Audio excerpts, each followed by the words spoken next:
Good morning, fish keepers. Cam here. I was just checking my lighting for a second then. From the fishroom.co.nz. We've done it. We've made it to Friday. Let's celebrate with coffee. You well, John? You happy? I'm here. Yep. I'm happy. Yep. I don't know if I'm well, but I'm happy. Cool. Just for the record, approximately 60 to 90 seconds ago, John wasn't with us. He didn't think he was going to be able to be with us, and through the light of miracles, we've made it. Well, he's made it. Yeah. So awesome.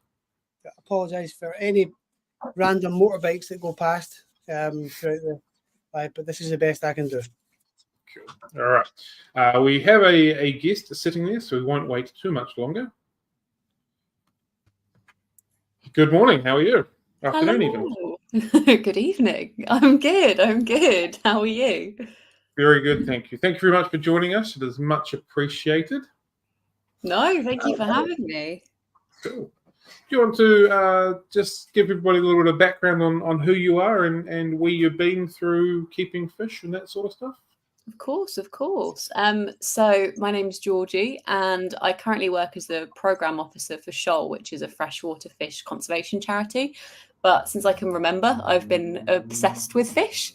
My dad started catch and release pike fishing when he was about 7. And ever since I was about 3, he started taking me catch and release fishing for pike. And then from there, it's sort of cascaded into an all-consuming obsession with all things fish. I started keeping fish in my bedroom when I was about 10. By the age of 15, I was breeding axolotls and as many different fish as I could.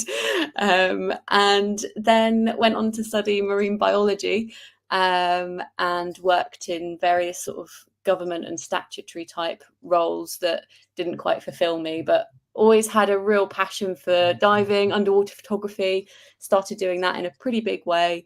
I worked on an Attenborough documentary for a year and then decided actually I just want to go full on fish conservation. And so I've been working at Shoal since April this year, but long-term kind of follower of Shoal and what they do and all things fish, and dabbled in whether it be kind of large scale community tanks or more recently more nano setups and shrimp and things like that. Just from a practical point of view, having lots of smaller tanks is a lot more feasible for me at the moment than having some kind of big setups. Yeah. Cool. Fantastic. Can you please explain what your role at Shoal is and what you do there? Of course. So I was taken on mostly because we've started a really exciting initiative where we're hoping to accelerate conservation action on the ground for 1,000 freshwater fish species around the world within the next 10 years. And lots of those are fish that we keep in aquaria that are thriving in aquaria but not doing very well in the wild. So really Shoal needed an extra pair of hands, and that might involve from my side doing things like outreach like this and sharing the love of fish, or it might be something a bit more data driven, or helping out with grant administration to try and facilitate putting money on the ground within local communities to make sure that they're empowered to do good fish conservation work. Cool. Did you say 10,000 or 1,000? I missed it. 1,000. 1,000, right, cool. Yeah, so a second question was that 10,000 or 1,000? I digress. Is there any specific bodies of water that you are particularly targeting for working with, or is it just if it's fresh water and there's fish in there that are sort of struggling, we're into it? So we've kind of isolated places that have got lots of fish species in them. And there's quite a few regions around the world that you can imagine, some of the African Rift Valley lakes that we all know and love for cichlids, but also some places like the Western Ghats in India where the denizen barb comes from. That's a real priority area for us. A lot of Southeast Asia has got amazing fish species and lots of them too. So we've got quite a few big priority regions. Some places in the Mediterranean like Greece and Turkey, Mexico, Brazil. I promise this is a narrowed down list as well. But yeah, so we've got quite a few. We're kind of launching 8 priority region programs over the next 5 years, and they include the ones that I've just mentioned and a couple of others. So basically, wherever there's lots of fish, we're interested. Sounds good. Sounds Yeah. good. Yeah. So what sort of inspired your want to work with Shoal, and how did your journey begin with them? So I had a really interesting interaction when I was working at the BBC. I kept trying to get freshwater fish into an episode for the series that I was working on. And you probably won't be shocked to hear that the producers weren't especially interested in that. They're like, unless it's charismatic megafauna, we're not really interested. And I remember looking at the work that Shoal did, and I kept trying to bring them up in meetings and say, like, can we work with Shoal? Can we get Shoal into the documentary? Blah blah blah. It wasn't happening. And so I kept them on kind of just in like a personal note on my phone. And then after my contract finished at the BBC, I started looking around for other jobs that weren't in TV, because I just felt like I was too much of a nerd, really. I needed something a little bit more kind of scientific and conservation orientated rather than media. And I saw this job role. So I thought, yeah, I've got to go for it, because it just sits right. It just, like, I know working with fish conservation will really sort of fulfill me. It just jumped out at you and instantly appealed to you, I take it. Yeah, 100%. I just thought, like, this is the role for me. Like, not in an arrogant way, but just in like I will lose my mind doing this job, because I just get to do fish stuff all the time. I have to get it. Yeah, it's like the role found you. Yeah, totally. And I love it. And the team are lovely, and I get to interact with so many amazing people all over the world.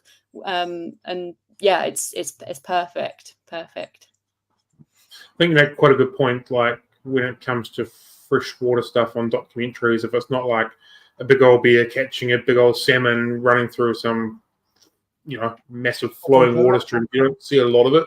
Like, if you do see documentaries and it's a little bit underwater of a random tetra or like a catfish or something, it's like, oh wow, that's amazing, and you sort of go back there and watch it 3 or 4 times for like 5 seconds worth of footage. It's not a common thing, which is a bit of a shame, because they all play a part of the ecosystem, and there's so many different parts of the fish and the waters and stuff like that. So yeah, 100%. It was a real frustration of mine, because, like you say, fish usually, freshwater fish anyway, usually feature as prey for something that they view as more interesting, rather than being the main characters. And I'm, there's so much interesting parental behavior and mating dances and all sorts of crazy things that fish do that would make for great even soap operas, but they don't get a look in, unfortunately. So yeah, it would be really nice to see that movement more of making them the main character. Yeah, I totally agree there. Or even just individual documentaries on particular bits of water. Like, I've watched one on the Rift Lakes. I can't remember what it was called now, but it was maybe 10 years or so ago, and the amount of times that I watched that was just unbelievable, because it was like the only bit of information that you could kind of find that was underwater as well as information based, and it wasn't like these are being predated on. It was actually focusing on cichlids, which I thought was pretty cool. Yeah, totally. I think I don't know if you saw it, but there was a big craze a year or so ago about Wild Isles. It was all about British wildlife that was produced by, it was narrated by David Attenborough, and they had a freshwater episode about freshwater in the UK. And there was some really nice examples there, but I always get frustrated when it will kind of focus more on the fact that water is a resource and it's useful for drinking or it's useful for shaping the land, but just kind of ignores the fish in it. Wild Isles did a pretty good job, though. There's some really nice footage of salmon and some invertebrates and things that you'd hope to see. But I've definitely been frustrated with even really high budget productions where it's like, and we're going to now look at elephants because they're drinking from the fresh water. And it's like, but where are the fish? No, you go. Oh, sorry, I thought you were going to say something. Cool. No. So for those not familiar with Shoal, could you explain its primary mission and its purpose? Yeah, of course. So Shoal was set up to identify, basically, we'd identified that lots of vertebrates around the world that are facing extreme decline have quite dedicated conservation work going on for them. Even the more obscure ones like amphibians are still receiving dedicated work for them on a kind of global scale. But with fish, that's not the case, with freshwater fish specifically. And the fact that they are one of the most endangered groups of vertebrates on the planet, but not really getting that much attention, made us feel like that there needed to be like a dedicated body or organization or network of people that were just focusing on fish. And our objectives at the moment are very fish focused, but moving forward, we want to not just focus on fish, but focus on freshwater as a whole. And inadvertently, by working to conserve fish, it will definitely benefit habitats, people, and other species, without a doubt. Mm, mm, mm. Is there any specific species that are kind of on your top 3, top 5 list to be really working towards or working for, or are they all kind of aligning in together? Oh, that's a really good question. So there's 2 that instantly spring to mind, and I think it's because I've been working on them recently, so I'm really excited about them. One is the red-tailed shark minnow. I used to keep them in my tank when I was really young. Like I've been familiar with them for a really long time, but I didn't realize that they're critically endangered in the wild. And we've been working with Dr. Chavalet, who's one of the freshwater fish scientists in Thailand, to start working out whereabouts they still exist in the wild, because we're not sure they've seen that much of a dramatic decline. So we're hoping, well, we've just kind of put some money towards doing that work on the ground, and then looking at where we need to go from there to try and restore populations in the wild as well as in captivity. So cool. I've never heard them referred to as a red-tailed black minnow or whatever the added bit you added to. I had to do a quick Google. I assumed it was the red-tailed black shark that everyone refers to, and Rebecca's mentioned that's what the hobby name is. Yeah, I've never heard them referred to that. Interesting. I think sometimes in the UK they get referred to as the red-tailed shark minnow or red-tailed black shark. I'd heard them referred to as the red-tailed shark. That was what I knew them as. But yeah, all the same species. Yeah. So they're in declining numbers in the wild. Is that what you're saying? Yeah, they're critically endangered, which essentially is one of the kind of predecessing rankings before extinct in the wild, basically. So they're very much at a very critical point of population decline that calls for very urgent action. And there's not been a whole lot of work to address that yet. So we're really excited to be working with local people and local scientists within their native range to actually try and help them out. What's causing the potential extinction? So I think obviously we breed them in captivity now. So this isn't an exercise in pointing the finger at hobbyists at all. Shoal, that's not what, obviously Shoal are keen on freshwater fish conservation, but that doesn't mean we're anti-hobbyist at all. Yeah. I think perhaps in the past it might have been extraction for the hobby, but I think habitat degradation and water quality is likely a big contending factor here. I'm not an expert on them, but from my understanding, that's a big factor. I think invasive species and invasive plant species can become a really big problem as well. Something that I've sort of thrown up with my own conscience many times, and I know many a fish keeper do, is the argument between wild caught, captive bred sort of fish. Yeah. how much of an impact do you think the aquarium hobby as a whole has on?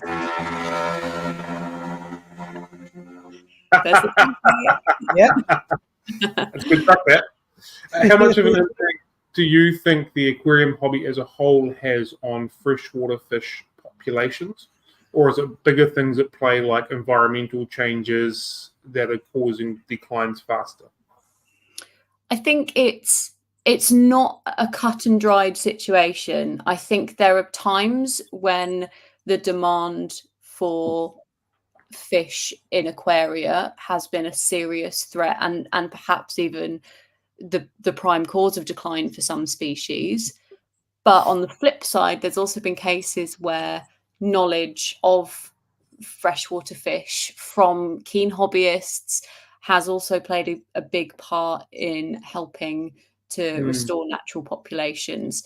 So I think it's a really difficult question. And as a keeper myself, I find it really difficult to kind of know where I stand on that. I don't personally buy wild caught fish, but I also feel like there's a lot of cases where wild caught is the beginning of all of the hobby at the end of the day.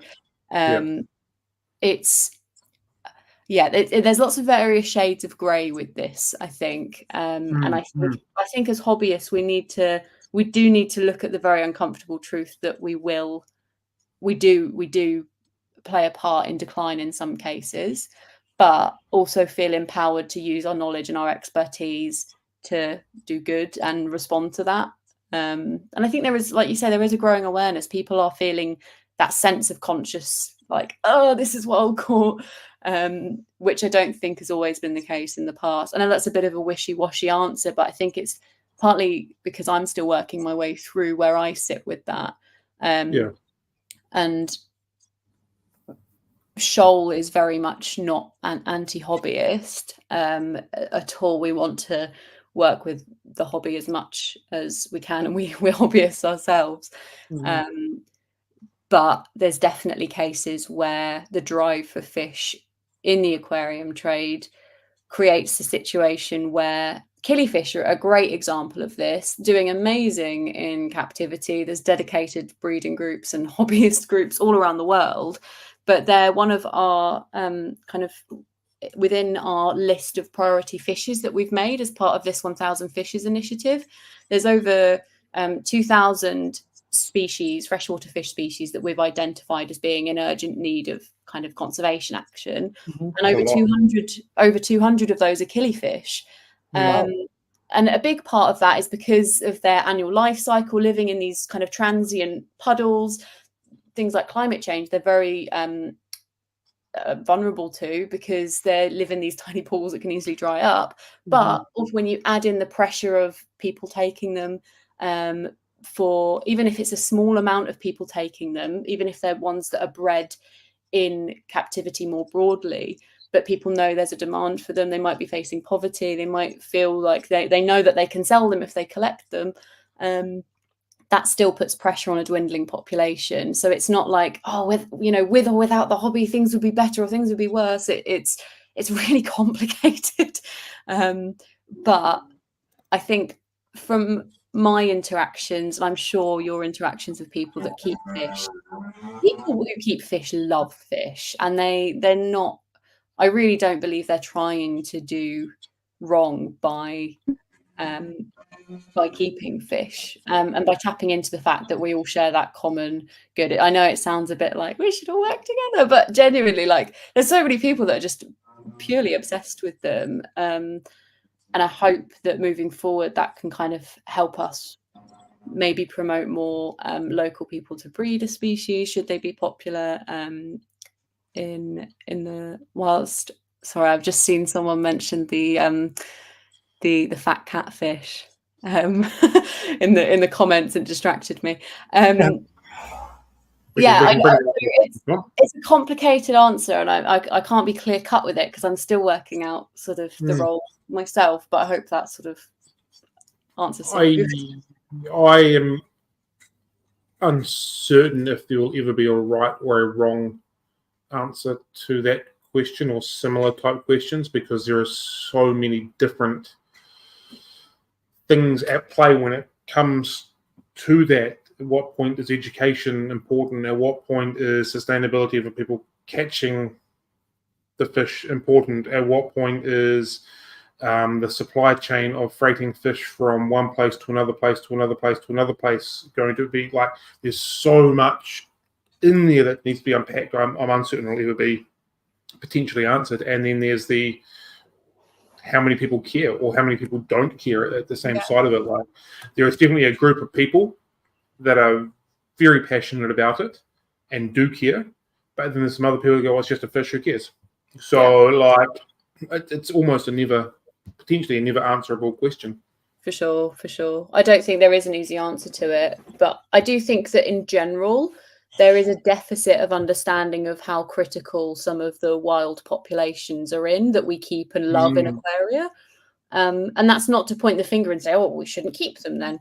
It's more that I just think if more people were aware, perhaps it would be easier to get kind of public pressure or public understanding or funding. Any of those kinds of things would just be easier if there was more of a public consciousness around it. Similar to plastics, Blue Planet 2 put plastics right into the public heart, and scientists have been banging on about plastics for decades, and it didn't see much legislation change. And then Blue Planet 2 happened, and suddenly everyone's like, I've got my straw. And I think we need a similar thing with freshwater fish, in that at the moment there's lots of people that care, and there's quite a lot of people that do understand the situation, but it's not quite seeped into general consciousness, even with hobbyists, I don't think. And there's nothing wrong with that. It would just be really nice to have more of those conversations about wild populations, I think. Yeah, 100%. It's fairly easy to promote and get some backing for this really fluffy, cute, insert any animal that's becoming endangered, because people go, oh, but fish are wet, slimy, and cold, and not quite as cute to cuddle. That's the real thing. So yeah. Also, for so many of these species that we've put on our priority list, and to reiterate, this priority list that we've created is essentially all of the fish in the world that are at the highest risk of extinction. And there's 2,238, I believe, on the list. So many of those don't have common names. So when you Google them, you just get the scientific name. They're not really discussed amongst anyone other than scientists. And there's either a couple of photos of them dead from when they were first described, or just a very basic line illustration. There's not even photos of them. And I think that's what's really frightening to me, is that the world's most endangered birds, the world's most endangered frogs, the world's most endangered primates, there's photos of them. People know lots about them. We know where they are. Yes, trying to manage them is very challenging because of human need and human conflict, etc. But with a lot of fish, it's like we don't even have a photo of them on Google, and there isn't a common name. Like, we don't even know where they are. They might be extinct. Like, there's just such a difference between what we know about other vertebrate groups that are really endangered and about fish that are really endangered. It's kind of scary. Yeah, but with fluffy ones, people can put a personality to it. Yeah. But with fish, especially, dead fish, nobody can put any personality to that. So it's easy just to walk past that and just be like, ugh. Yeah. Mike Balzer, he's my boss at Shoal, and we were walking through an aquarium, and he made a really amusing comment to me, because I do think fish are adorable. I know everyone, that is not shared amongst public consciousness, but I think fish are absolutely adorable, and I think they're silly as well. And whenever I'm in an aquarium, I can't help but put like silly voices to them, or like make silly comments that are obviously not accurate, but I can't help but do it. And Mike was like, "Did you watch SpongeBob at all?" I was like, "Yeah, I definitely watched SpongeBob." He has this hypothesis that anyone that watched SpongeBob had puts faces and names and voices to fish. So I think, you want something? Yeah, I think he's onto something there, because I'm definitely guilty of that. What qualifies a fish to get into your line of sight and onto your radar for your 2,000 or so list that are on there? So they would have to be. We use the IUCN Red List. So IUCN, for those that aren't familiar, is the International Union for the Conservation of Nature, and they have all of these different specialist boards of scientists that get together and rank species. So if you've heard the term endangered or critically endangered or vulnerable, those are all rankings that are given by those scientists.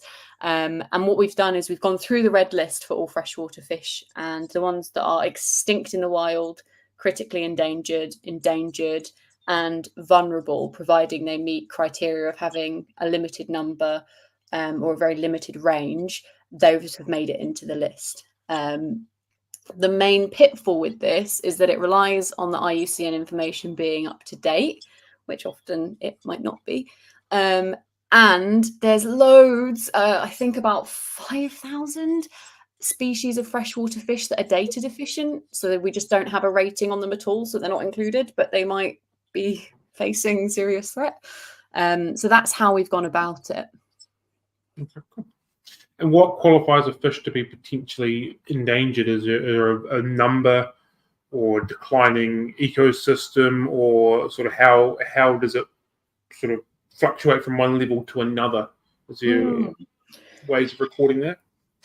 So I haven't personally been involved in the ranking process because it's something that's quite technical. Yeah. It can be.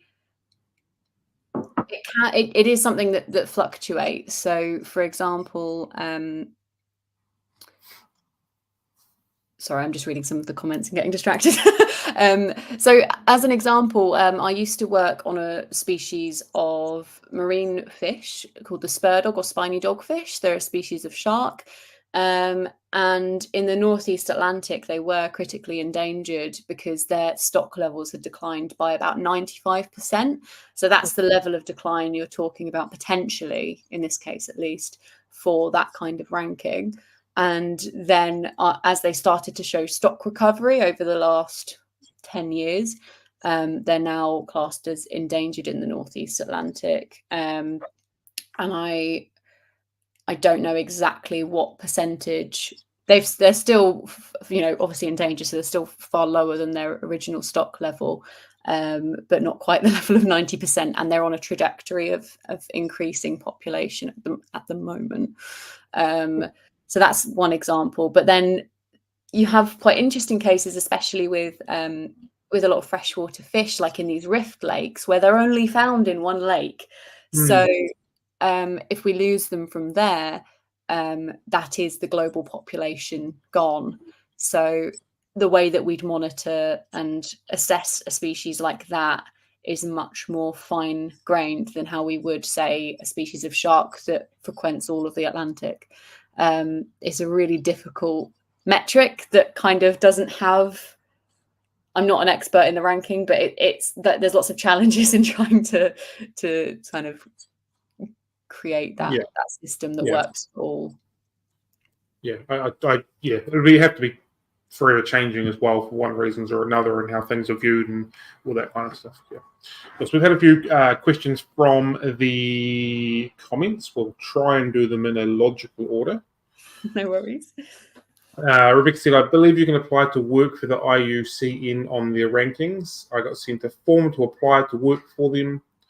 I assume you do the research for the rankings. There are projects on it, though? Yeah, so that's the freshwater fish specialist group for IUCN is one that we work with extensively. And a lot of the time it is volunteers and people that work on the ground, and they're always keeping an eye out for people that will have direct knowledge of certain groups of fish or species to kind of hopefully get more people and more hours working on the ranking process. Again, I haven't personally worked for the freshwater specialist group, so I don't know a huge amount about how they recruit people to work with them. But I think it's mostly done by people on a voluntary basis on the side of whatever scientific role they already have. Zena would like to know that when you're in aquariums, do you give all the fish voices that are British? That's a really good question. I think so. But I think it depends on what they look like and the vibes they give off, because they might be a bit more like blokey or cockney if I think they'd, give you a hard time at a bar maybe. Mhm. Or they might be very prim and proper if they look quite delicate. Yeah, they are all British. I wouldn't want to offend anyone by trying to butcher a different accent, so it's probably best I don't attempt any accents. It's probably a good thing that they can't hear you either. Huh? It's a good thing that the fish can't hear you as well then. Oh, they'd be horrified, yeah. Just a wee small ditty. For some reason, anytime my daughter impersonates anybody, they become American. Yeah. It doesn't matter if it's her best friend or someone from anywhere else. They always become American. So I find that quite amusing that they're always British for you. Yeah. It's interesting. My nieces and nephews do that quite a lot as well. I don't know if it's something from consuming a lot of American media or what, but it's an interesting phenomenon because it happens with my nieces and nephews too. Brenton brings up a ridiculously good point here. He likes fish more than he likes people. That's valid. We can accept that. Yeah, 100%. And on a more serious note here, Rebecca has said, any signs of, I'm not even going to try and pronounce these words, in the wild, it'd be great to see some as they are so unique. So I believe we're talking about the fat catfish here. Let me just remind myself. I'm hoping I've not misidentified. Yeah, it is the fat catfish. Okay. I was worried I'd said that and got excited, and then it wasn't actually the fat catfish. So Shoal has been working with our partners to look for the fat catfish. And this has been an ongoing project as part of our Lost Fishes initiative, where we're essentially trying to find animals that are possibly extinct. I say animals, fish, that are possibly extinct in the wild. We found, I believe, 2. Perhaps 3. So we found the leopard barbel. If you Google that, that was a lost species that was recently rediscovered by some amazing Turkish ichthyologists. If you Google leopard barbel, one of the first things that comes up is one of our articles about them, and they're gorgeous fish. But at the moment, we've not had any luck with our search for the fat catfish. No luck at all. And it's one of the most interesting kind of tales. There's so many different kind of perspectives on where they were found and what they look like. And it's almost become this kind of there's like lore to this case study now. Supposedly lots stranded after an earthquake years and years ago. There's now a fat catfish song, which you can have a look at. Shoal have been working quite extensively to try and work out cultural significance and work out what local people have reported of fat catfish, and we've not found anything, unfortunately. But the search still continues and we're not giving up yet. We're using eDNA to try and find evidence of them. But the problem is that we can't sequence the original specimen. So we don't quite know what the reference point is for our eDNA search. But there's just layers and layers of it becoming very complicated and very difficult for us to find the fat catfish. But believe me, we are trying. I did a quick Google search of the leopard fish that I've already forgotten the name of, and you are correct. It is a very impressive looking animal. Absolutely gorgeous, aren't they? Yeah. Really stunning. Yeah. And I guess that's just another case of you don't know what's there if you don't know what's there. Absolutely. Cool. Let me just get back to our list of questions and work out where we're at, because we've gone on a little bit of a tangent. I am very good at that. I do apologise. It's sort of my fault. No, don't apologise. Feel free to go for Could you elaborate on the primary goals that Shoal aims to achieve regarding fish conservation and marine biodiversity? So, could you bring that up just so I can keep looking back to it and not going on 3 million? I can't bring that one up because it's a question that we've got pre-prepared. I can ask it again. No, that's fine. Or maybe, you know what, I actually can. I can do something like this. Hold on, let's see if we can do this here. Bear with me, callers. Hold the line. We're doing some technical stuff here. Yeah. Here we go. 1, 2, 3, and I can do that there. Hey, thank you. Magic. I'm much better if I can read something. That's cool. Aims to achieve regarding fish conservation. Okay, so our flagship initiative or campaign at the moment is the 1,000 Fishes project, and so within the next 10 years, we want to be able to say that 1,000 fish from our priority fishes list that I've spoken about, the 2,238 species that are at most risk of extinction, 1,000 of those have active conservation measures on the ground happening. Currently, about 12% of the priority fishes have conservation action in place. So there's a big deficit. We need to put in place action for about 750 more species in the next 10 years to reach that goal. And we plan on doing that through various means, through partnering with whether it be kind of businesses or zoos or kind of strategic partners that can help us with their expertise or funds, to then make sure that local action partners and conservation groups who are on the ground within the community have the funding, the resources, and they're empowered to do the work. So that's our big kind of flagship, big goal and focus for the next 10 years.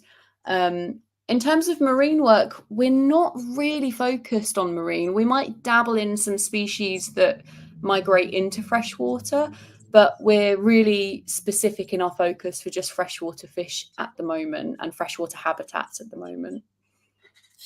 Is there any species of fish that you can think of off the top of your head that are quite prominent in the hobby that are being worked on or endangered that might surprise people that are unaware of that?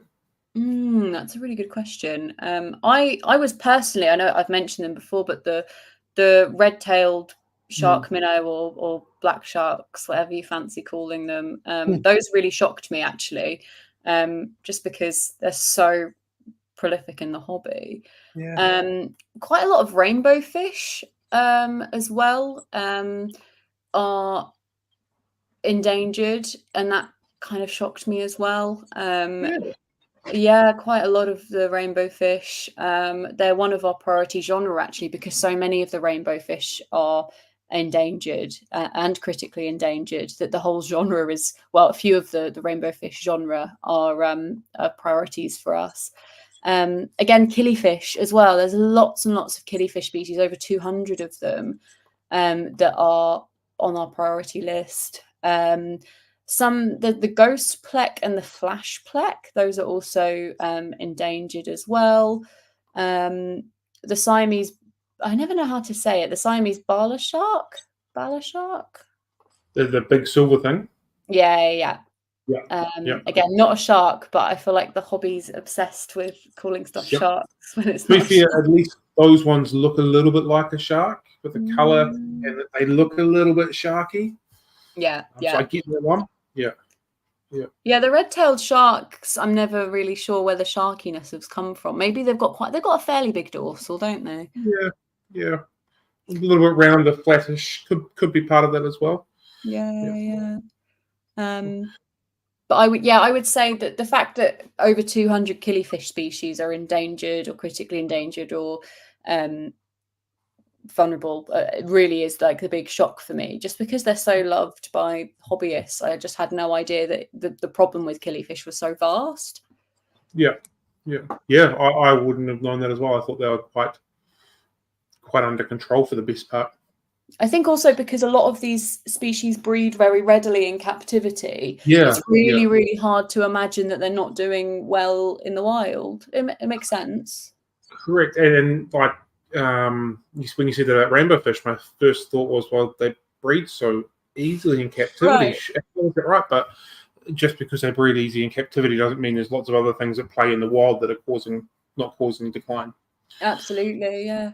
It Um, relies on them being able to reach sexual maturity in time and the yeah, conditions being right for breeding, etc. yeah. When you say flash pleco, is that the L204? Oh, Flash pleco. Yeah, they're really pretty fish, by the way. Yeah, L204. You're right. Let me check. Caraculus albivermis. Yes, L204. That's right. I'm not very familiar with the kind of L codes that you see for various catfishes and things. I'm not a big catfish specialist, so I tend to go by the Latin name or a common name if there is one. But yeah, L204. That's right. Cool. We've had a couple more questions come through. We will go with this one. Aren't Botia Sturiata endangered as well? From memory, that's either the zebra loach or the yellow loach. They are. You're right. Yeah. That is on my list. They are also endangered. Yeah, good spot. Those are another really common one that are endangered in the wild. I don't know a huge amount about them actually. They're not one I've kept before. Yeah. Have you? I'm assuming you've probably kept them at some point. Yeah, in and out of the shop, stocked them. I'm not sure if I was aware they were endangered though. Yeah, it's interesting. Yeah. And there was another one along the similar range with the dwarf chain loach, the Bastia. I'm not even going to try cities. The dwarf chain loach. Yes. Yeah. That one I did know. Yeah, it's quite shocking actually. It kind of I'm working on, because we've got this 2,238 species, and I'm working on isolating all of the ones that are kept commonly in the hobby and putting that into a separate list, because I just think it'd be a really useful engagement tool. There's so many cichlids as well that are on the list, but I haven't delved into cichlids yet because it's quite the task. Yeah. Helen has brought up a fantastic point as well. Diamond tetras breed easily in captivity, but it doesn't stop them being extinct in Lake Valencia due to mining pollution, and that's a phenomenal point. It's absolutely. Yeah, Helen's made it a fantastic point. Just because they breed readily in captivity doesn't stop mining or habitat destruction or lakes drying up, all of these things. But I think it gives us this artificial sense of proliferation in the world because there's loads in tanks. But it's easy to forget when they're so easy to get a hold of. Yeah. Normally when something goes extinct, you stop seeing it everywhere. That's generally. But this type of hobby, it's not really the case that often. So definitely, it gives us a bit of a false sense of security, and that's not to say that it's bad that we keep them even when they're threatened. I think it's hard for us to process it logically because there's such a sense of abundance. Correct, and they're always in shops and they're always available on supply lists. So surely they can't be. Yeah. Aquatic Moose has said, what can we all do to help in our day-to-day lives? Are certain fish more detrimental to export than others? So a double question there. So for the first point, I would say that a really, really simple thing that you can do is check your detergents or check soaps that you're using, because you'll be surprised with how many of them give environmental warnings on the back about what's, especially in the UK, with how much of our wastewater ends up in rivers. You'll be surprised how many of your everyday detergents that you wash down the drain guilt-free are actually quite bad for the environment. So that's a really simple thing, just by changing brand or changing to something that doesn't have those environmental warning labels. They usually have like a fish with a cross on the eye. It's like dead in a little triangle. Just don't buy that. It's like a really simple thing that you can do. Again, it's quite abstract. You probably won't ever see the positive impact that you've made, which is quite frustrating, but you can be safe in the knowledge that you are doing your bit. Other ways are quite difficult, really, because like as I was saying about even just the hobby, there's so many different things that intertwine, and for some fish or some species, then not doing X, Y, or Z is really helpful, and then for others it's a big problem. But I would say that's probably the number one and most simple thing that we can do. In terms of particular fish and exporting, I think at minimum, if you're considering buying a fish that you know to be wild caught, maybe just spend a bit of time researching that species population in the wild, and then decide for yourself where you stand on that. Because I think something I've noticed as a hobbyist is that if I type in, for example, like the redline pufferfish, if you go onto Google now and type in redline pufferfish, I'm going to do it now.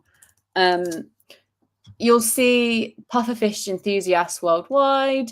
There's a Wikipedia page, Sims Tropical Fish, the Puffer Forum, Monster Fish Keepers, Fishes of Australia, Predatory Fins. It's all information about how to keep them in the wild, not in the wild, how to keep them, information for hobbyists, but it doesn't make the information readily available about how they're doing in the wild. In fact, it says here that they're vulnerable in the wild, which I know is not true. And that's the first thing that comes up on Google. There's a database that I use every day called FishBase. And it's one of my favorite websites. I'm just trying to find the exact listing for. So they're Tetradon postulatus. What a name! It's fab. Okay, so if you Google that, you're probably more likely to get a FishBase entry.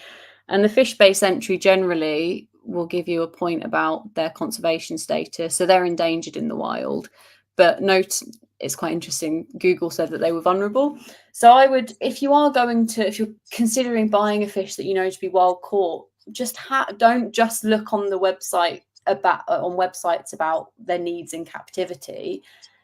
I'd have an honest conversation with yourself about what they're doing in the wild, and then that's the decision that you can make. I'm not here to tell you what you should and shouldn't do, but I just think just having that little surface level understanding or point of like, yeah, there are loads in captivity, and this is very different if you're talking about captive bred species. I'm talking specifically about export.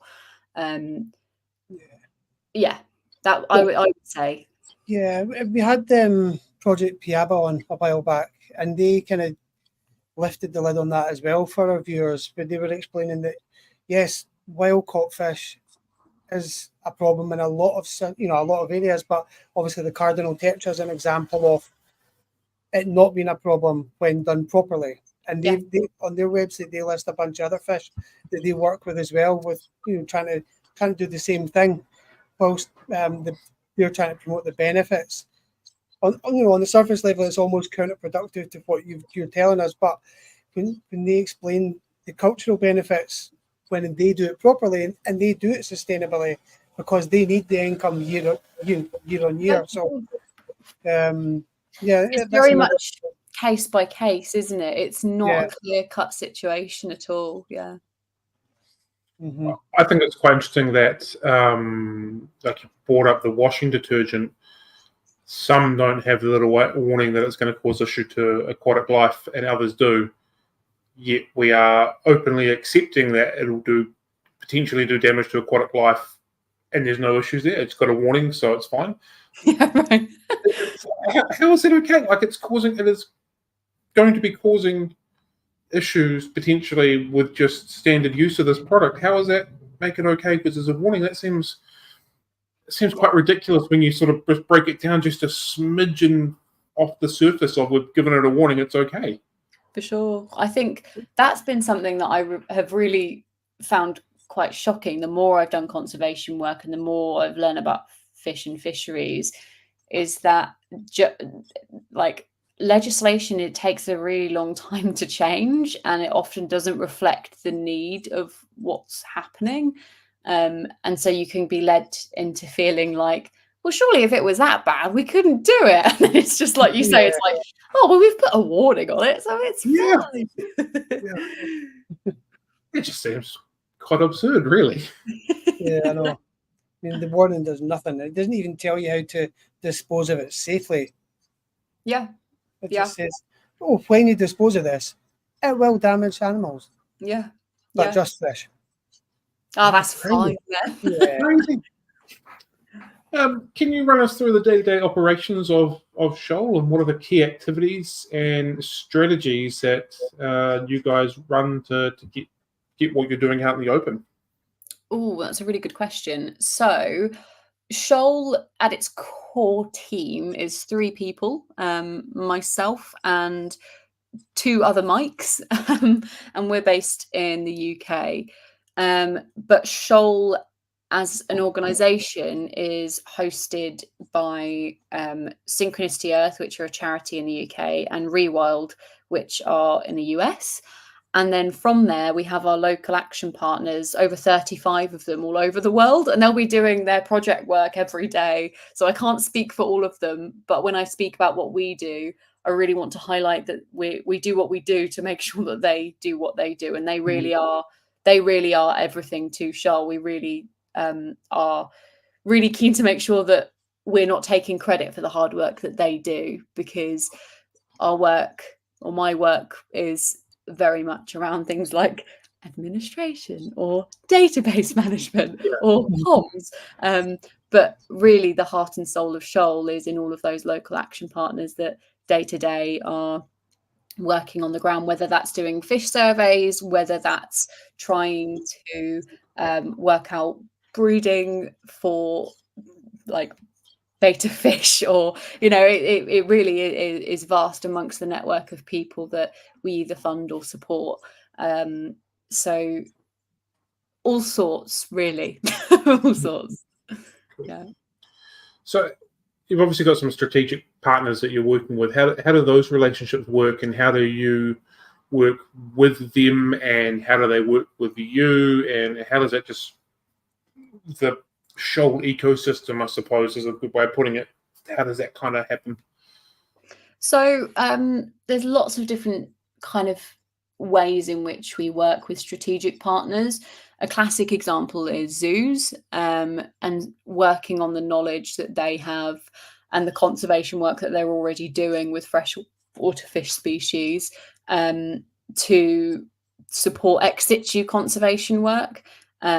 So breeding programs for fish that might not stand a chance unless we kind of take them out of the wild and start breeding them with the intention of re-release at some point. So working with zoos were a really key one for us. Other examples are there's a sort of denomination of IUCN called ASAP, and they work for basically work on Asian species. We've partnered with them and Mandai Nature in Singapore to provide small grants to local partners and projects that are doing work in Southeast Asia. And that's been a really, really exciting collaboration, because it's allowed us to form new contacts and work on new projects and work on new species that we otherwise might not have been able to. And then increasingly, I think what we're wanting to do is work more with businesses in the hobby and try and use them as a way of getting hobbyists excited about what we're doing. Like, we'd love for us to be the conservation organisation that hobbyists think of when they think of freshwater fish, because we're still relatively young and people still don't always know about us. So it would be really lovely to work with some of those bigger brands within the hobby that people know about, so that, maybe X amount of pennies are donated for every filter you buy or whatever, that would help us divert more money to conservation, but it would also just put us into the kind of knowledge of hobbyists. Yeah, there's lots of different ways that we're hoping to work with these strategic partners, whether it be more conservation directly, like with ex situ conservation zoos, or maybe as another source of donations and finances, or whether it's expertise groups like the Paris Raminus project. I always struggle to say that, genus. So they can kind of support local action partners that are working with Paris Raminus species. Yeah. So when you say businesses, are you talking like retail shops, exporters, or are you thinking like bigger brands like Flugels and Seachems and that sort of thing? Either, and either. I think we're still developing our strategy for that. So if you have any suggestions about how, if you, as hypothetically, were someone that wanted to be involved, or any businesses that you know have wanted to be involved, we're still developing that strategy and working out how that looks. So it's really good to get feedback on what you think would be realistic, what you think would work, what you think wouldn't work. That's something we're still in the process of working out ourselves. Yeah, right. Yeah. So obviously Seachem, they do something with the rhinoceroses every whatever period of time each year. The bottles come out with the little pledge for the rhinos, and they donate to that, which I always thought was really cool. On principle, they're giving back. This was confused me because they're primarily a aquatic animal company. Yeah, that's interesting. Giving back to aquatic, it just seems that they could be behind something significantly more.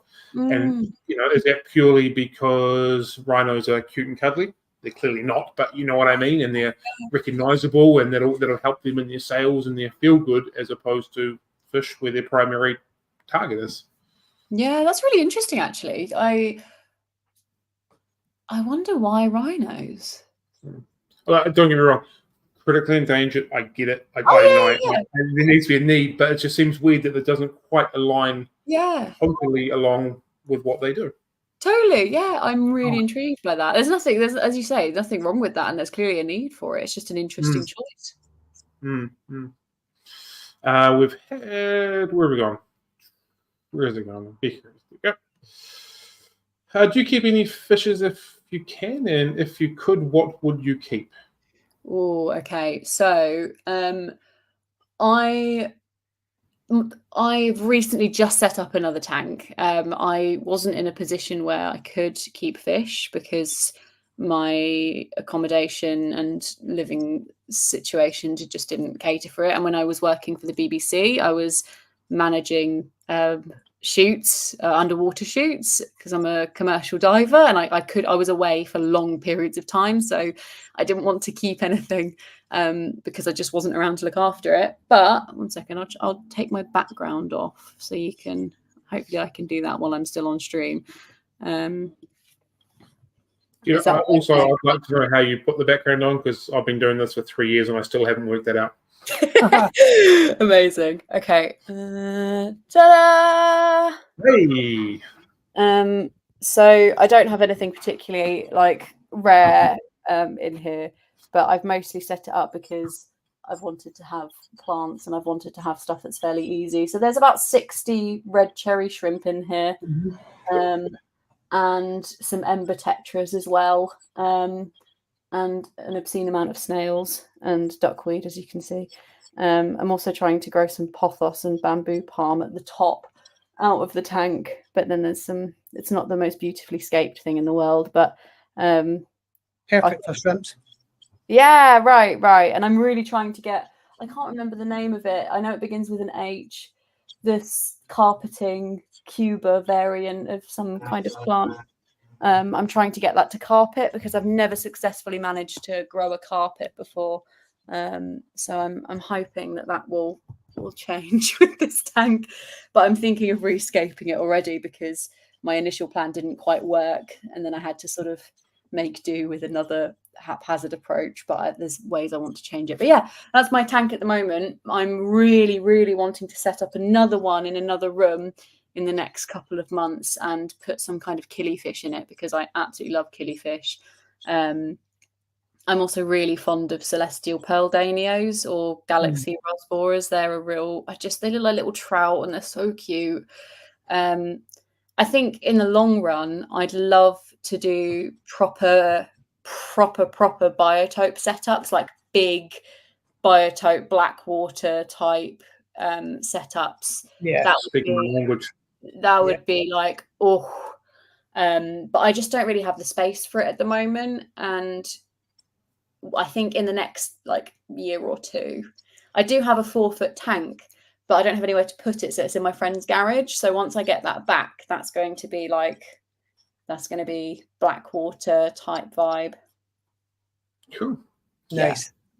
Had a couple of comments come through. Rebecca said representative animals, charity use one animal to represent certain ecosystems, which would probably make sense when we're talking about the rhinos on the Seeking bottles, although I thought it was a direct conservation towards the rhinos, but that makes total sense.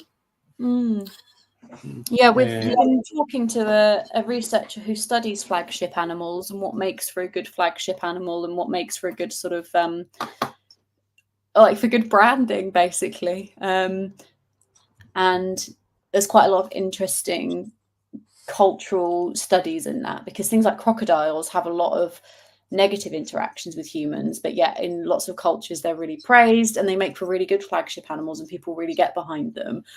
But then for a lot of fishes like sharks, the fact that there's a lot of human conflict doesn't go in their favor. So it's really weird to work out that sweet spot of like what makes a good flagship animal. Makes sense. And the other one we've had here, which is quite important, I think.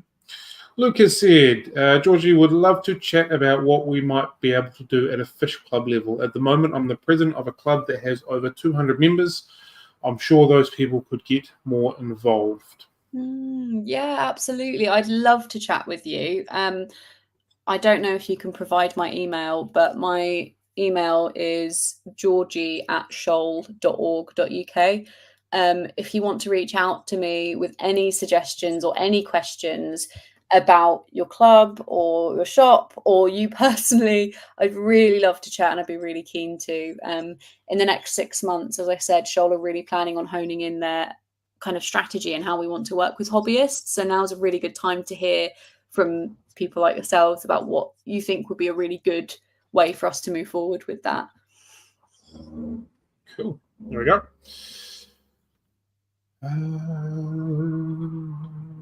Just trying to get a line back to where we were on my questions. I'm sorry.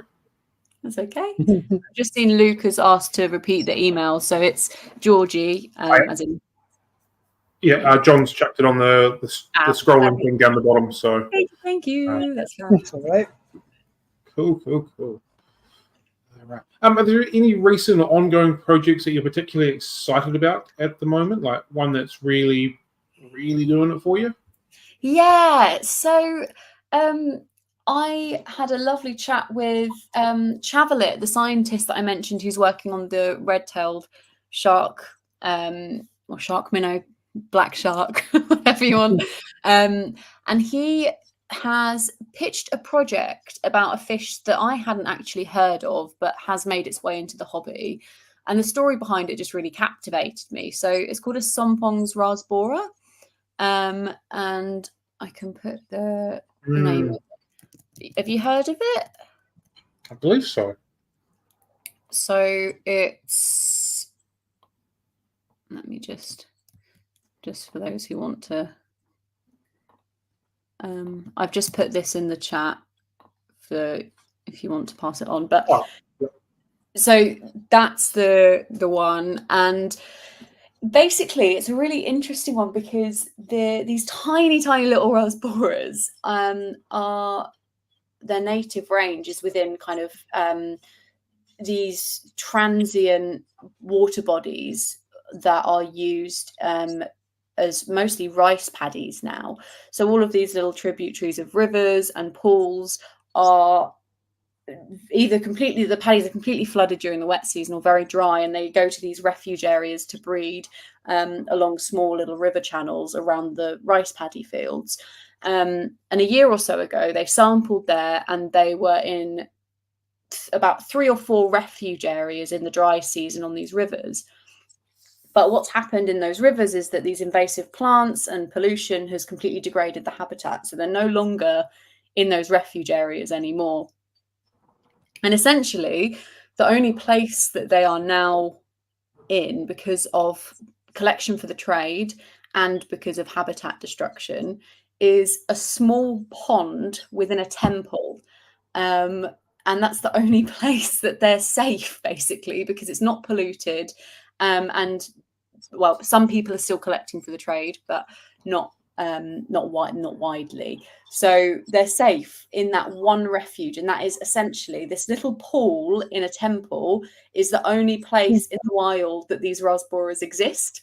So he's looking to establish whether or not there's any other refuge areas he's missed, look at basically forming agreements with the local community to make sure that that temple pond stays safe, and then trying to improve the habitat quality of those breeding areas that they were in before they ended up all just stuck in this one pool. So that when I heard that story and the way that it's kind of panned out over time, it just really sort of made me feel excited about the kind of work that is able to happen if we kind of give it the attention it deserves, because this is a fish that we would have just lost, full stop.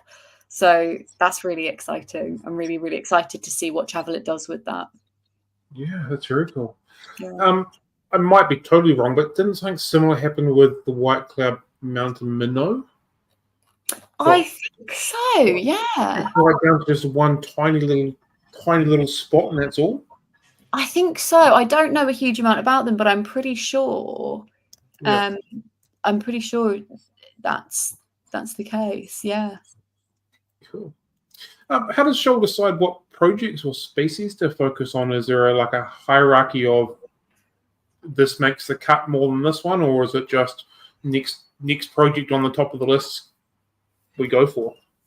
A big part of it is if we feel like it's unlikely to get funded elsewhere, or if it's unlikely to get support elsewhere. So, for example, we know in Europe, like with eels or sturgeon, there are lots of critically endangered fish species. And the same for the US, there's lots of critically endangered fish species, but there is a much higher chance of those fish receiving attention, and a lot of them do already receive attention. But for us, a lot of the screening process is about, do we think that this fish is going to receive funding or attention if we don't intervene? And that can really help us dedicate priorities and areas or species that we want to work with. Luke has brought it up. Do you do anything to prep those areas? Like he said, in California, they pump rice paddies with a gaseous ammonia right before flooding, which he doesn't believe will be to help the fish tests. Oh, that's a really interesting question. I actually don't know. I'm not sure. I would imagine there is some kind of fertilizer used, and that's contributed to eutrophication of the rivers. But I'm speaking from guesswork here because it was a while ago since I did some of the research for the project. But I would imagine that is definitely a contributing factor. But the specifics of it, I'm not educated enough to confirm. Can you share some of Shoal's successes or achievements so far that you're quite proud of, or the organisation are proud of? I think recently the leopard barbel rediscovery was really exciting. The Lost Fishes project, which I'll link, we found quite a few species that we didn't know necessarily were in existence. So also the Batman river loach was another one that we rediscovered. I forgot to mention that. So it was the leopard barbel and the Batman river loach have been rediscovered, with the leopard barbel being the most common one. When the Batman river loach was rediscovered, that was kind of made it into mainstream media. We ended up on The Chase in the UK, which is quite a popular game show. So we were like, yay! And I think it was us that came up with the name, the Batman River Loach. So we know that that information came from us and our project because we were the ones that called it that. So that was really exciting. And I think to see general excitement for fish that otherwise perhaps people wouldn't know about and being rediscovered really excites me, because again, it just highlights how little we know and how much we have to learn. I'm just Googling the Batman River Loach because it sounds like a cool name, let alone anything else. Right. I remember a couple of years ago, Shoal did an artists competition. Yeah, that's great. Maybe before you started, if you've only been there 6 months. But I was working with Ivan McColdy at the time, and he was on the judging panel. So I'm not involved, but I was privy to a lot of the things coming through. And a lot of them had the really funny names as well, which were really quite amusing. Definitely. I'm really keen to do some sort of campaign where we name some of those fish some of the many fish that don't have names. I'm sure most of the submissions will be like Fishy McFishface, but I welcome it. With a British accent. Yeah. Good times. What are you most proud of in terms of the impact that Shoal's had, either prior to you being with them or even when you've been with them? I think the fact that it's quite a general answer, but I'm really, really proud of the general kind of spirit that Shoal has towards freshwater fish conservation. I think that what we're doing, and I'm not just saying this because I work for them, I hope you can tell I'm generally just a fish nerd. I really feel like we're contributing and we're creating this culture of excitement and a balance between caring about the people that work for the fish and not being exceptionally kind of activism driven in the way that puts people's back up, but actually just celebrates fish and celebrates people that love fish, but we're also scientific and evidence-based, and that mixture of like genuine nerdiness and excitement and scientific basing, and the way that creates opportunities for us to work with partners all over the world and see them get excited and help them do work that they want to do. Like, it's more of like a cultural thing that's within Shoal and that I then see being passed on and shared, that really like it gets me in the feels. I think I couldn't possibly choose like one thing, but like the general vibe is just like, I just love it. I really love it. Cool. We have had a question from the floor directed directly at you. What's your favorite music group and or artist? And Brandon Lightcap, our superhero, gets a punk rock vibe from you. Well, thank you. I have a very eclectic taste in music. My absolute favorite band ever are Living Colour. If you're familiar with Living Colour, they are metal / rock / jazz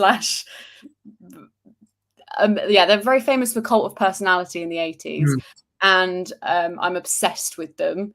I do really like rock and a bit of metal, but actually my true little love is soul music. I love soul music, but I do dabble in rock as well. So I've got quite eclectic. Like, I love Gil Scott-Heron and Sharon Jones and Stevie Wonder, but then I also love Living Colour, and yeah, it's a bit Tracy Chapman and Nina Simone. Yeah. So I do appreciate the punk rock vibe, though. I take that as a compliment. I think in terms of aesthetic, I do kind of aim for a more alternative look, but I'm actually just a massive soul jazz hippie at heart. Cool. Word on the street is there is a photography competition coming up via Shoal. Can you give us a little bit of information on that, please? Yeah, so we have a photography competition for anyone that wishes to enter. And it is essentially a way for us to promote popular hobby fish and promote priority fishes that are within the hobby. And we'd like to do that by putting together a calendar. And then we're partnering with a kind of calendar publishing or distributing company. And then we'd then like to use those photos, and I will be on the judging panel for that. And we're really getting some lovely photos in already, and any more that you have of fish that you have at home, fish that you've seen in the wild, all is welcome. All is welcome, and we'd love to have your submissions. Cool. Well, of course, on the website, I take it, yeah. Yes, there's a link to that on the website. I can get that for you if you like. I'll drop it up, don't worry. Oh, thank you. Is there any sort of limitations to that, or is it just as long as it's a freshwater fish and still in the water, you're good to go for it? Yeah, initially we were just doing priority fishes, but we have we've broadened the competition rules, because actually there aren't as many priority fish photos as we'd hoped. So any fish species that's popular in the aquarium hobby, whatever it may be, it doesn't have to be endangered, it doesn't have to be struggling, just a fish in your tank, or out of your tank if you've got a pond, or I don't know. But yeah. Is this like a one-off thing, or are you hoping to make this a regular annual type of scenario? That would be amazing. It depends on the reception of the calendar, because we'll see. I think that the intention is always to keep longevity with these sorts of things. So yeah, hopefully so. Cool.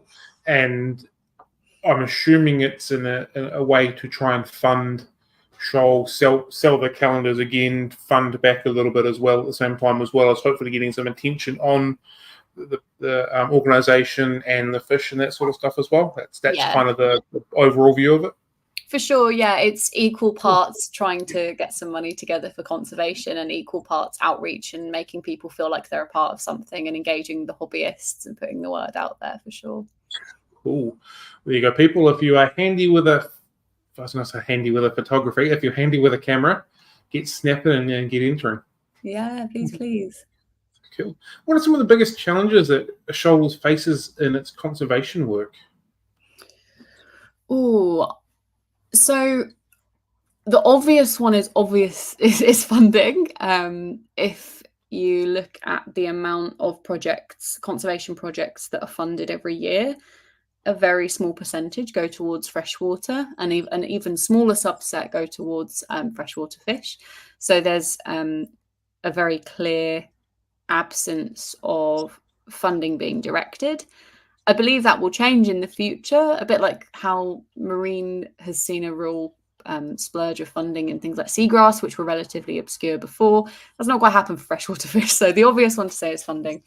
I think the second one that comes to mind is that I think conservation historically has, and still today, attracts people to work in it who are primarily interested in the species and whatever that may be.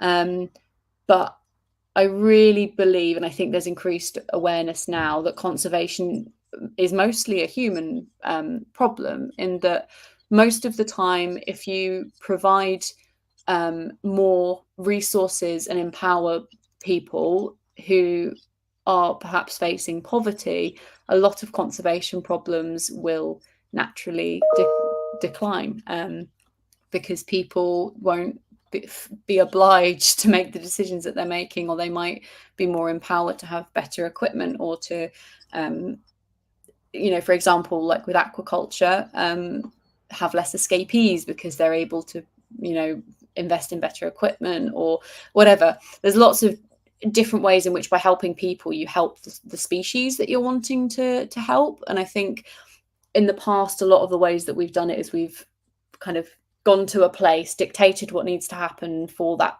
species, and not really incorporated what the local community need. And I think that there's still a relic of that. And I think really so much of conservation comes from humanitarian crises.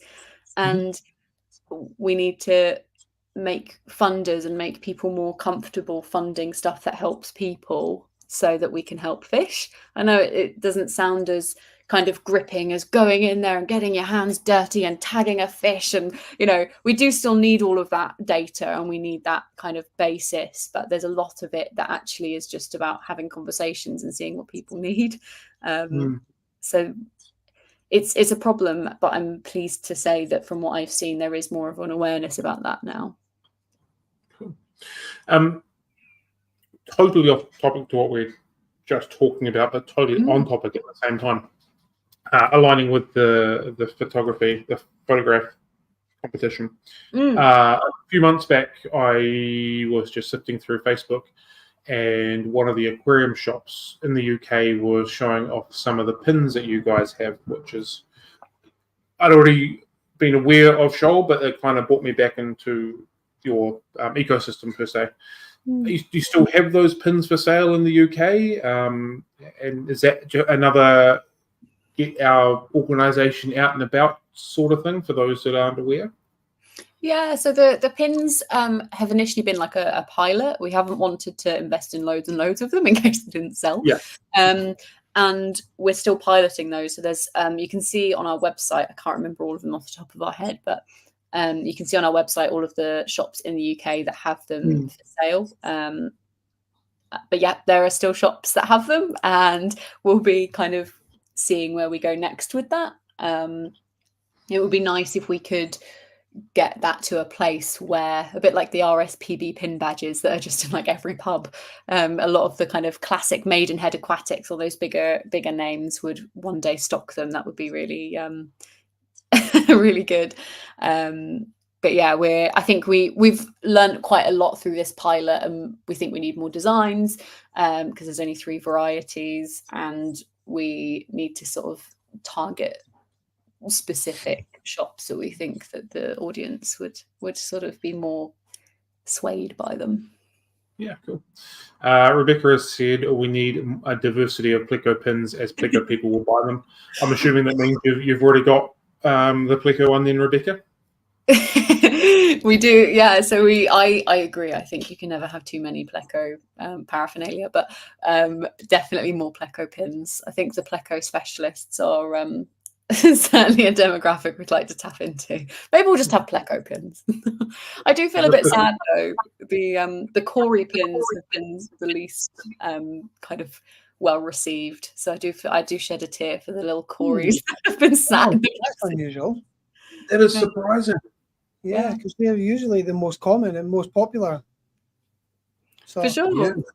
Yeah. So yeah, just looking on the website, looks like there's a L168 Pleco, what looks like a Trilineatus Corydorus, and which isn't a Corydorus anymore, and a Cardinal Tetra by the look of it. Yeah. So very cool. Yeah. So I think that was what kind of brought me back into your ecosystem, which I thought was cool. So. Oh, that's really good insight to know, though. So thanks for sharing. It's good to know that they've been a good vehicle for people. Like, yeah, I think it might have been the Fish Barn from memory. Just might have put a post up or something. I was like, oh man, they're really cool, and then kind of just flowed on from there. Then that started with a hey, do you want to jump on with us? And here we are today. So hey, that worked. Ironically, I've just said like, oh, people forget about Corys. I forgot to mention I have pygmy Corys in my tank, so I'm a massive hypocrite and completely overlooked my little pygmy Corys, and then complained about people overlooking the Corys, which aren't Corys now. Yes. Cool. What do we got here? What role do you think public awareness and education play in your conservation work? And how do Shoal try to enhance this and get more people involved and on board? So I know everyone at Shoal really shares this desire to just get freshwater fish out into public knowledge. I think it's going to be crucial. I don't think that's necessarily always shared, because I know that it's niche, and so some people feel quite defeatist about it, that we can't possibly expect people to care. But I'm very much a stubborn optimist about that, and I think people will care about even the kind of most niche things if they're packaged in the right way. I just think that I think internet meme culture has proven that, in that some of the most obscure, like blobfish, suddenly everyone's obsessed with blobfish, which were, before internet meme culture took hold of them, were just a very obscure deep sea fish that happen to look somewhat horrific when they're dredged up from thousands of meters. And that for me really sparks something in me, where I feel like if we package it in the right way and we play on, that there are people like us who are naturally infatuated with fish, and rightly so, but for the people that aren't, I do think that there's different ways that we can get non-hobbyists involved, whether that's through humor, whether that's through engaging more with young people. I really kind of believe that there's ways in there, and we haven't formalized our strategy for that yet, but we are really keen to reach new people, and anglers are another untapped group of people that love fish, so potentially they will play a part in our overall kind of the way that we reach out to people that aren't doing that conservation action on the ground moving forward. I'd really like to see people feel like they're a part of it, and we're trying to work out the best way to do that. Again, if you have any ideas, let me know. I wish 5, 6, 7, 8 years ago, however long ago it was, that I started my business, my first question that I wanted to try and solve or have a solution to is, how do you get more people interested in keeping aquariums?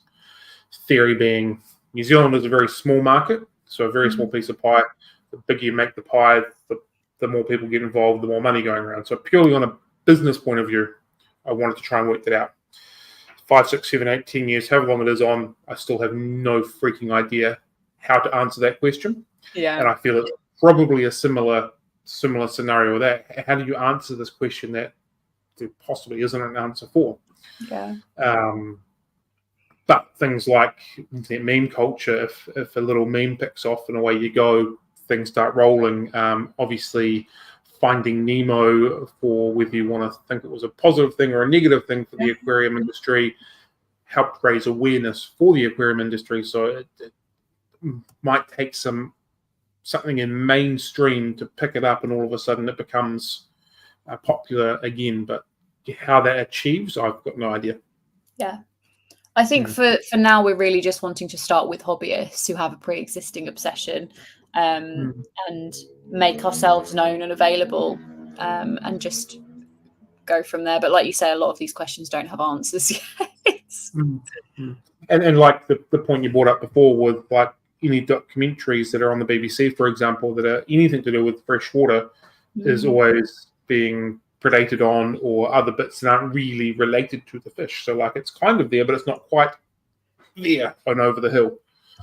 I think honestly, fish in the public consciousness are a commodity.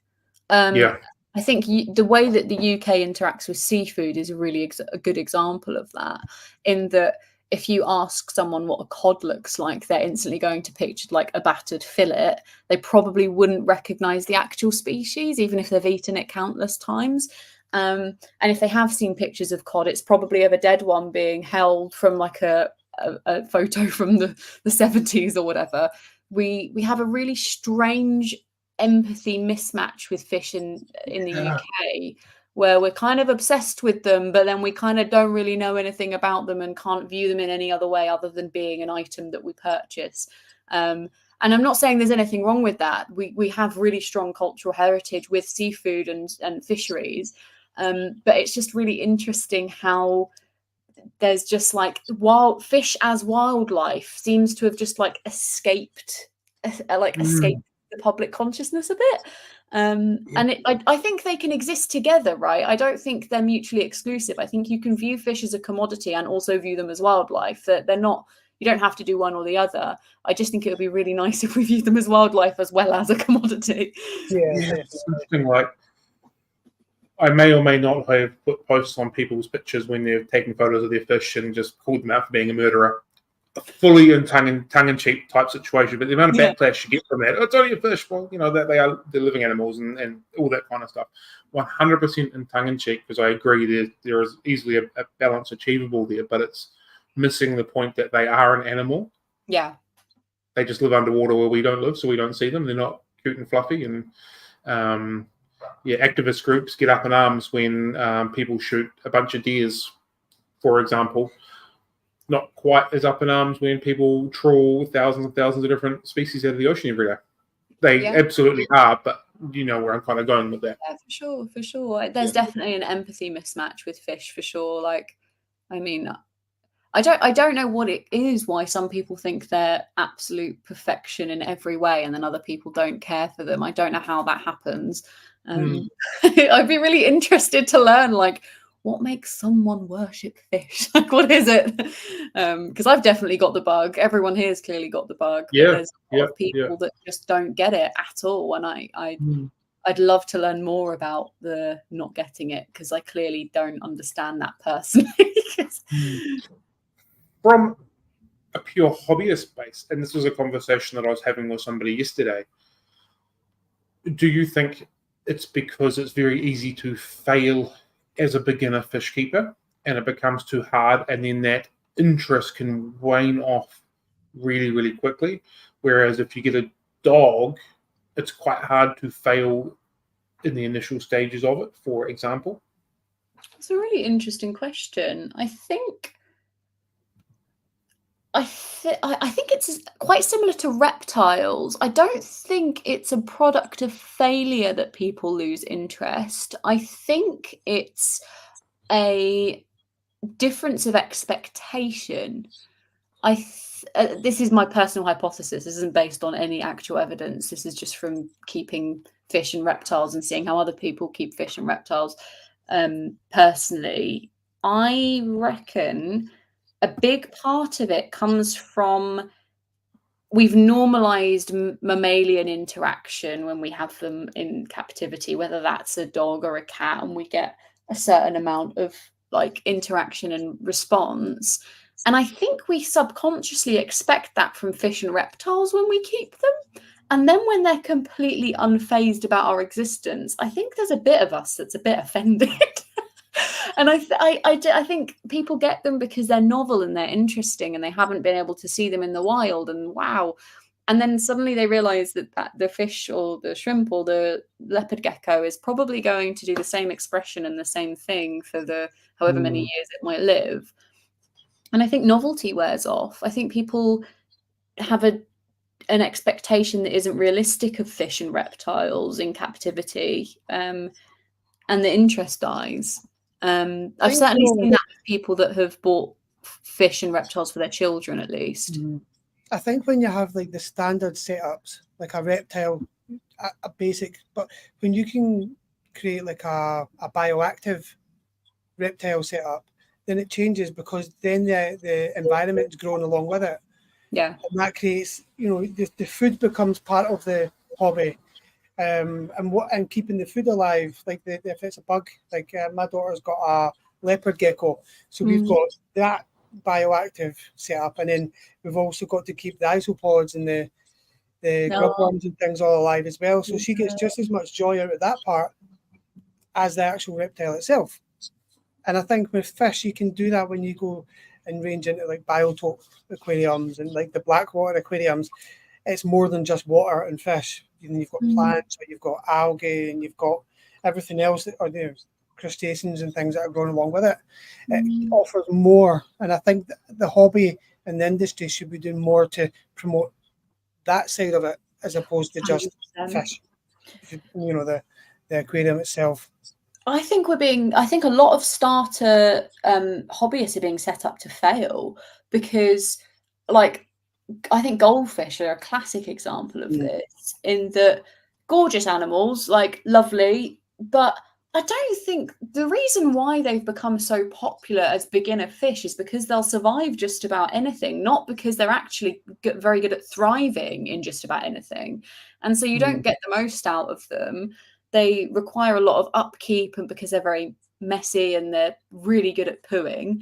And I just feel like you're setting the hobbyist up to fail if you recommend something that will survive just about anything, but you won't get the best out of it. And you won't get, by putting a goldfish in a relatively small tank with some plastic plants, that's not an enjoyable experience for the goldfish or the keeper. But if you could get a nano setup and start breeding shrimp, and you could have all these different types of moss, and you could do this and this. Suddenly there's a whole ecosystem that you're kind of showing, and it makes people feel a sense of stewardship over the tank and the system as a whole, rather than just this one fish that feels exceptionally miserable because it's seen the same pink plant for 10 years. I know. I mean, creating an ecosystem is much more pleasing for everybody involved than just keeping or maintaining a fish. Yeah, definitely.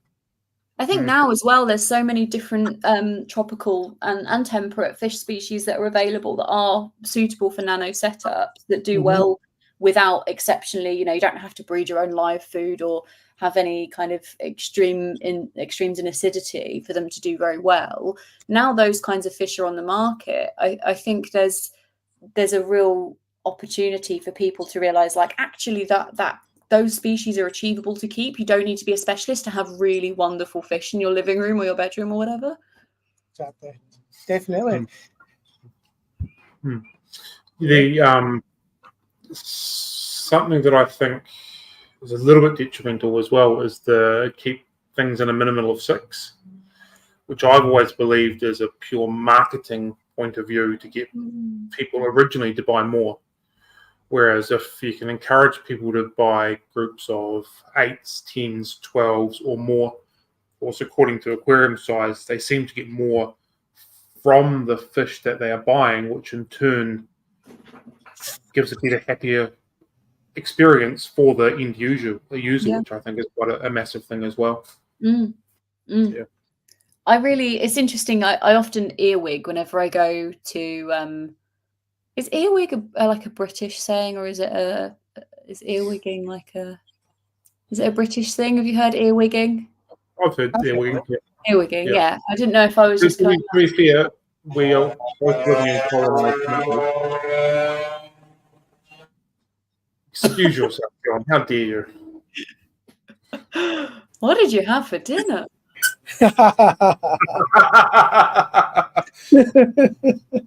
Whatever it was, the mosquitoes are enjoying it anyway.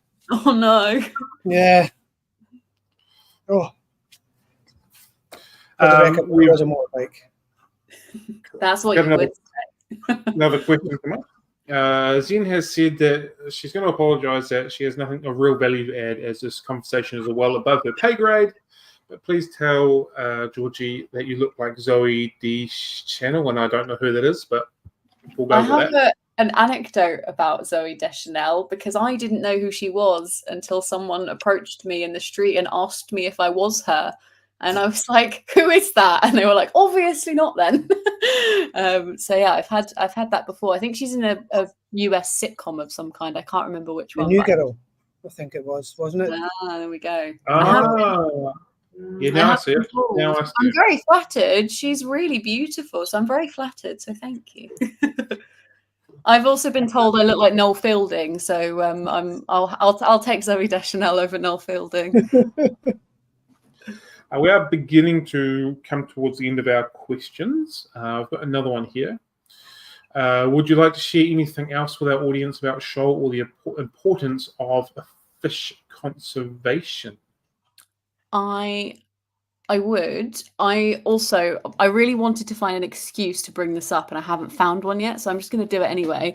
A couple of weeks ago, I got a fish tattoo. So I'm just going to show it off because I just feel like So it's nice. There's a cool. Oh wait, let me turn my thingy off. So I have a perch, a pike, frog. I don't know if you can actually see this. Setti's warbler, little snails and bulrushes, and Iris. And yeah, I just felt like I had to show it off at some point during the stream because I was like, yes, these are the people that will understand. Yeah, so very recently got a fish tattoo. But on an actual professional and work basis, you've given me lots of opportunity to talk about lots of different things. So thank you. You've asked both yourself. That's the whole idea. You just spit out what you want to spit out and whatever you want to promote. No, I really appreciate it. And thank you to everyone that's listened as well. I think the questions have been really engaging. And I haven't had the chance to read a lot of what's been being said while I've been talking because I'm not very good at multitasking. And I would just go quiet when I'm reading. But no, one of the main takeaways really is that I really want to encourage anyone to reach out to us, whether that's with feedback, with ideas, with something that you think we might find interesting. I really want it to be an open conversation where Shoal is within the kind of hobbyists' mind when they think of something conservation related or fish related. So yeah, please again feel free to email me anytime that you'd like. And keep an eye out on our socials as well. We're also relaunching the website very soon, so that will have much more comprehensive information up there that's already there. If you did want to read more about the whole priority fishes and us trying to put conservation action in place for 1,000 of those fishes in the next 10 years, we released a big blueprint plan, and that goes into much more nerdy, nitty-gritty detail about the priority regions, the priority genre, our approach, priority habitats. All of that good stuff is detailed there in a much more formal way. So if you've got more specific kind of questions about our methodology or how 1,000 fishes intends to work, you can read the document on our website. And I think it's good reading, but I'm biased. Cool. Okay, so we like to end our Finatics Friday Coffee Date with what we call a quick score of 6. These are six quick questions that aren't meant to put you on the spot, but every now and then to do. My first question for you is, do you call heads or tails in a coin toss? Tails. Cool. Are you a tea or a coffee drinker? Oh, both, but primarily tea. Fair enough. Are we alone in the universe? Oh, no. You could have a meal with somebody from any point in time, alive or dead, fictional or real. Who would that be?